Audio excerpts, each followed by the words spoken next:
और मेरा जहाँ तक अनुभव है कि जो डर है, क्योंकि हम किसी न किसी रूप में किसी न किसी तरह के डर से ग्रसित रहते हैं, तो वो उस चीज़ को ये हटा देता है। मानव जनित या फिर बोले मानव के हमारे शरीर में जो अंतर्निहित जो कमियां हैं, मानसिक रूप से हैं, शारीरिक रूप से हैं, पहले वो सब चीज़ें जो है वो हटती हैं। ये हम लोगों का ऐसा अनुभव है। भारतीय परंपराओं में ध्यान का बड़ा महत्व है।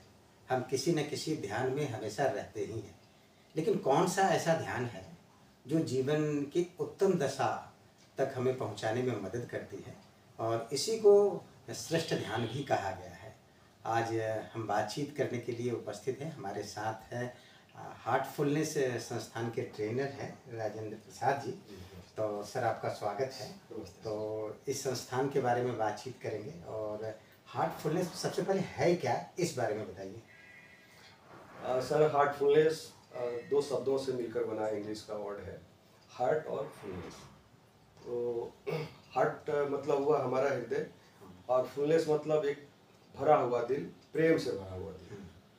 इसे हम इस रूप में भी कह सकते हैं कि यह एक कृतज्ञ दिल, जो कि जो भी हमें दुनिया जो भी हमारे जीवन में मिल रहा है, उसके प्रति हम कृतज्ञ महसूस करते रहें।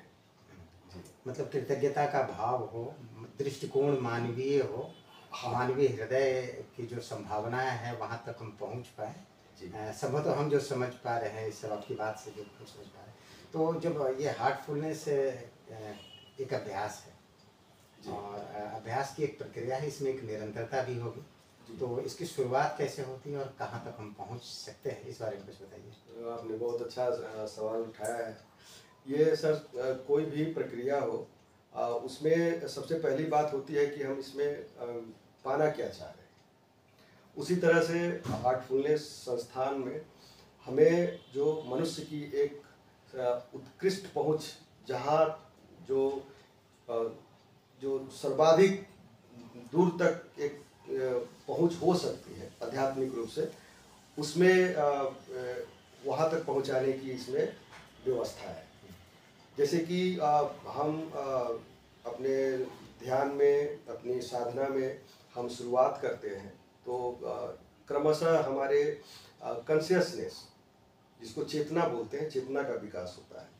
और ये चेतना जो है अपनी उच्चतम शिखर, जहाँ तक एक मनुष्य की चेतना पहुँच सकती है, वहाँ तक ले जाने में सक्षम है। मतलब चेतना के उच्चतम स्तर तक पहुँचाना ही इस प्रक्रिया का मूल मकसद है। और ये वो उच्चतम स्तर जो है, आप उसको ईश्वरीय स्तर कर सकते हैं। मनुष्य का हृदय उस स्तर तक पहुंच पाए, ये प्रयास है। तो आप लोग इसमें देश भर में ये संस्था है, विदेशों में भी संस्था है, शायद कहीं मैंने इसमें 130 देशों तक इसकी पहुंच है। तो मतलब इस संस्थान में जैसे जो अभ्यासी होते हैं, जब आप लोग मिलकर अभ्यास करते हैं, तो किस तरह करते हैं और क्या करते हैं इसमें?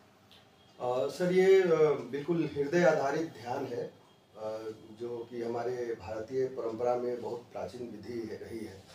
और ये राजा जनक के समय बताया गया कि वो बहुत बड़े ध्यानी योगी थे। उनको वैदेह भी बोला गया है, यानी कि देह से अलग अवस्था, वो एक अपने आप को सोल मानते थे। तो उनके समय ये विधि परंपरा थी। वही विधि परंपरा जो है ये हार्टफुलनेस में हम लोग अपनाते हैं। यानी हम अपने ध्यान का जो माध्यम है, हृदय को रखते हैं। हम अपने हृदय पे ध्यान करते हैं, और ये हृदय पे ध्यान करते करते फिर हम अपने चेतना के गहराइयों में और ऊंचाइयों में पहुंचते जाते हैं। जी। तो कोई व्यक्ति जो हार्टफुलनेस का ये अभ्यास करना चाहता है, उसकी कोई पात्रता निर्धारित होती है? क्या जी, इसमें पात्रता है सर कि उसका उम्र जो है 15 साल से ज़्यादा होना चाहिए। हमारे यहाँ जो हमारे गुरुजन हैं सहज मार्ग में, क्योंकि हार्टफुलनेस जो आज ये नाम है, पहले इसको सहज मार्ग के रूप में जाना गया था। इसकी स्थापना सहज मार्ग के रूप में हुई थी 1945 में।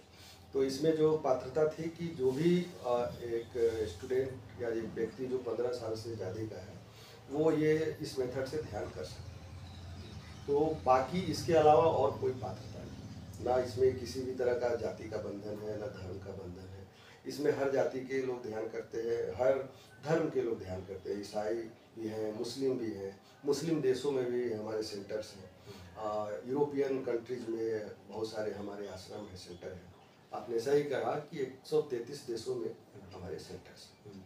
अच्छा, एक बात और बताइए कि कोई व्यक्ति ये अभ्यास क्यों करे या कहे किस तरह का जो ध्यान लगाए तो उसको क्या फ़ायदा मिलेगा? सर देखिए, फ़ायदा इसमें क्या कि कई स्तरों पे होता है।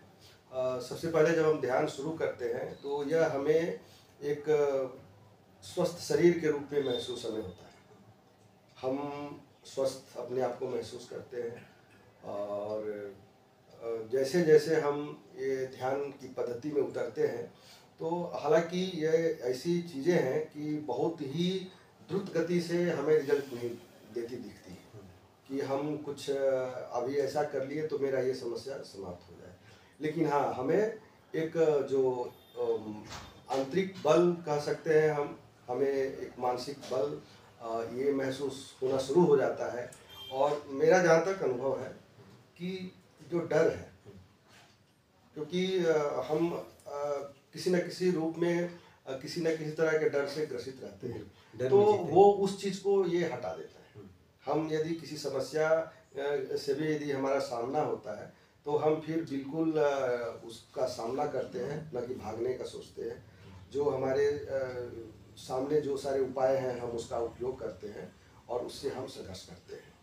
तो ये जब हम आध्यात्मिक जीवन एक शुरू करते हैं, ध्यान पद्धति या एक साधना हम शुरू करते हैं, तो सारे बदलाव हमारे खुद के अंदर से होते हैं। और जो भी मानव जनित या फिर बोले मानव के हमारे शरीर में जो अंतर्निहित जो कमियां हैं, मानसिक रूप से हैं, शारीरिक रूप से हैं, पहले वो सब चीज़ें जो है वो हटती हैं। ये हम लोगों का ऐसा अनुभव है।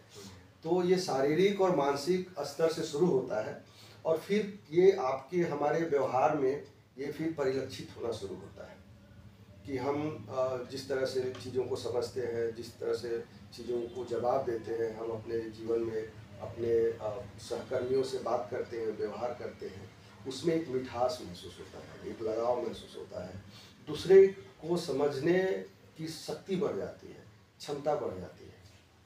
तो ये एक और इसका एक्सटेंशन है कि आपके शारीरिक मानसिक लेवल से होते हुए आपके व्यवहारिक लेवल में आता है।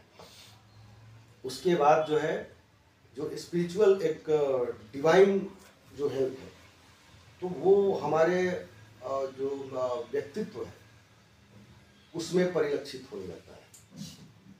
जो मतलब भीतर से जो दिव्यता है वो उभर कर सामने आती है। जी, वो उभर करके आपको महसूस होने लगता है कि मेरे अंदर का जो बदलाव है बड़ा अद्भुत लग रहा है।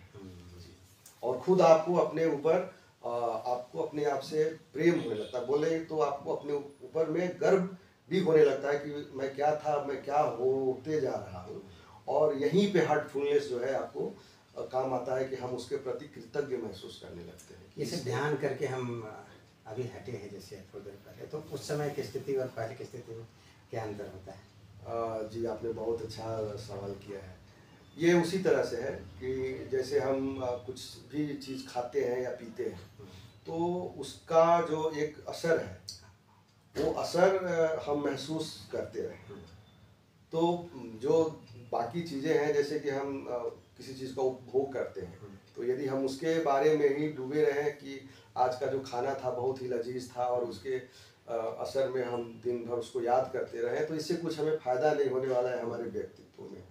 लेकिन ध्यान के दौरान जो हमें महसूस हुआ, जो हल्कापन महसूस हुआ, जो डिविनिटी का एसेंस हम महसूस किए, उसको फील किए, तो यदि वो कम होने लगता है तो उसका जो कमी है वो बड़ा खरने लगता है, क्योंकि उसका एक जो इनरिचिंग एक्सपीरियंस है। इसी तरह से जैसे कि कोई रसगुल्ला है, रस में डूबा हुआ है, तो रसगुल्ला तभी तक उत्तम रसगुल्ला है जब वो रस में डूबा हुआ है। जलेबी जब बिल्कुल वो, मैं इन सब चीज़ों से जब बताना चाह रहा हूँ कि रस जो है, उसी तरह से जब हम आध्यात्मिक या फिर जब ध्यान करते हैं तो जो वो दिव्यता हमें महसूस होता है और जब हम उसमें डूबा हुआ महसूस करते हैं तो उससे जब हम निकलते हैं तो वो निकलना जो है हमें बड़ा खल जाता है। तो उसको हम जितना लंबे समय तक अपने साथ रखें वो हमें और ज़्यादा हमारे इवोल्यूशन जिसको बोलेंगे उसमें मदद करते रहता है। हम ईश्वरीय शक्ति उससे ज़्यादा लंबे समय तक जुड़ाव महसूस करते रहें और ये जुड़ाव जो है परमानेंट हो, यही हार्टफुलनेस का मेन उद्देश्य है। ये जुड़ाव जो है आप लंबे समय तक इसको बनाए रखें। हजारीबाग में इसकी क्या गतिविधियाँ हैं?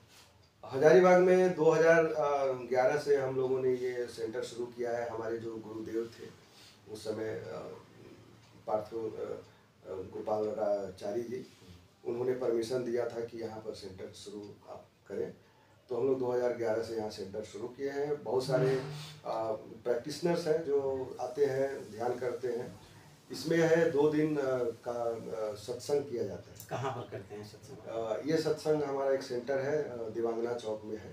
दिवांगना चौक से अंदर एक अभ्यासी हैं, उनके घर में। कोरा दिवांगना चौक? जी, कोरा दिवांगना चौक में। तो करीब 10-15 अभ्यासी ऐसे हर संडे को आते हैं और इसके अलावा बुधवार को भी हम लोग ये सत्संग करते हैं। तो 2 दिन सप्ताह में सत्संग होता है, बाकी हम अपने घर में अपना साधना करते हैं सुबह शाम। जी।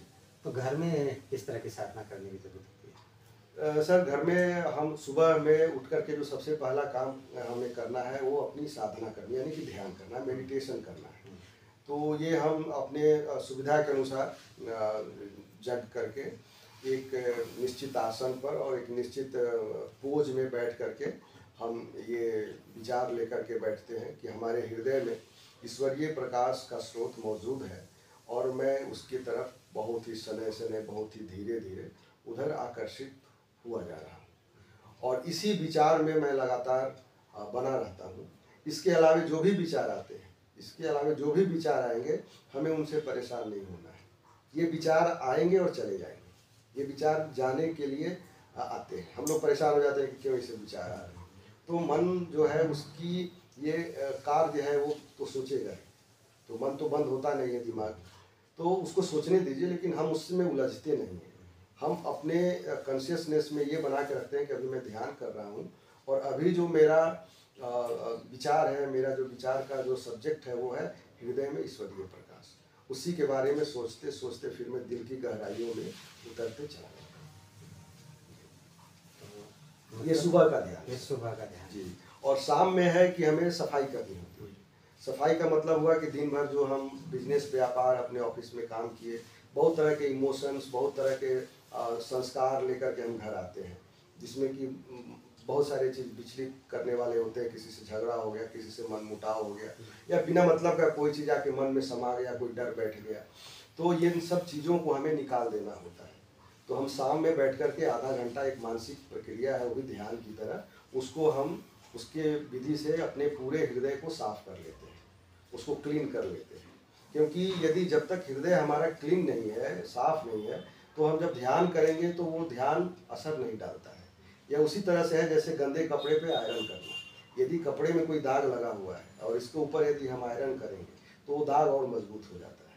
तो इसी तरह से आप देखेंगे कि ध्यान करने से अधिकांश लोगों में बदलाव नहीं होता है। तो उसका कारण यही है कि हम अपने अंदर की सफाई नहीं करते हैं। जो इम्प्रेशंस है, जो बोझ है, जो भाव है, हम उसी के ऊपर ध्यान करते हैं। वो अच्छे हैं, बुरे हैं, कैसे हैं। तो सर, हार्टफुलनेस में हमें शाम की सफाई कंपल्सरी करनी है। दोनों एक दूसरे के पूरक हैं। बिना सफाई के हम ध्यान नहीं कर सकते हैं और बिना ध्यान के सफाई की भी कोई महत्ता नहीं है। तो ये 2 पहलू है सर। और तीसरा है, और जो सबसे महत्वपूर्ण है, वो है रात में सोते समय बेड टाइम प्रेयर मेडिटेशन। जब हम सोने जा रहे हैं तो सोने जाते समय भी बिल्कुल हमारा अंतःकरण और मानसिक स्थिति एकदम डिवाइन होनी चाहिए। हम ईश्वर में डूब करके सोएं। ऐसा नहीं कि दिन भर का जो असर है वो हावी है और हम सो रहे हैं, तो हमारा जो नींद का क्वालिटी है वो उतना डीप नहीं होगा। तो हम बेड में बैठ करके जब सोने जाते हैं, सारे कामों से निवृत्त हो करके, तो उस समय हम ये बेड में ही बैठ करके 10-15 मिनट या जितना देर संभव हो ये विचार लेते हैं कि जो भी हमसे यदि अनजाने में गलती हो गई है उसके लिए क्षमा मांगते हैं। ईश्वर को अपने सम्मुख रख करके ये माफ़ी मांगते हैं। और उसके बाद फिर एक प्रार्थना है, हम सहज मार्ग में बताया गया है, उस प्रार्थना को मन ही मन 2-3 बार बोलते हुए उस प्रार्थना के मीनिंग को ध्यान में रखते हुए उस पर चिंतन मनन करते हुए फिर हम जितना देर हो सके ध्यान में बैठे और फिर उसके बाद में फिर हम सो जाते हैं। तो सर इस तरह से हमारा रात दिन का अंत होता है प्रेयर मेडिटेशन से, और शुरुआत फिर सुबह के ध्यान से होती है। हजारीबाग में जो लोग आपसे जुड़ना चाहें जी, तो उनके लिए अगर कुछ कहना चाहते हैं। ये बिल्कुल निःशुल्क है, और ये मैं यहाँ पे हजारीबाग में ट्रेनर हूँ, उपलब्ध रहता हूँ। बहुत सारे लोग जुड़े हुए हैं, आते हैं। यदि किन्हीं को ध्यान में या फिर हार्टफुलनेस मेडिटेशन के माध्यम से ध्यान करने की इच्छा हो तो आप हमसे संपर्क कर सकते हैं। और मेरा मोबाइल नंबर है 9470197272। मैं वैसे यहाँ NTPC में डिप्टी जनरल मैनेजर हूँ बड़का गांव में, और बाकी समय में मैं अपने इस मिशन के लिए काम करता हूँ और लोगों को ध्यान सिखाता हूँ और खुद भी करता हूँ। तो जैसा कि हम सभी जानते हैं कि आज मनुष्य होना एक सबसे बड़ी चुनौती है, और ये पूरी प्रक्रिया हार्टफुलनेस की पूरी प्रक्रिया जो है मनुष्य को दिव्य मनुष्य बनाने की ओर प्रेरित करती है। हम उम्मीद करते हैं कि इस बातचीत से आज आपको लाभ हुआ होगा और आपके जीवन में भी कुछ बेहतर बदलाव होगा। सर, आपने बातचीत की, इतनी अच्छी बातचीत की, आपका बहुत बहुत धन्यवाद। धन्यवाद sir, thank you very much.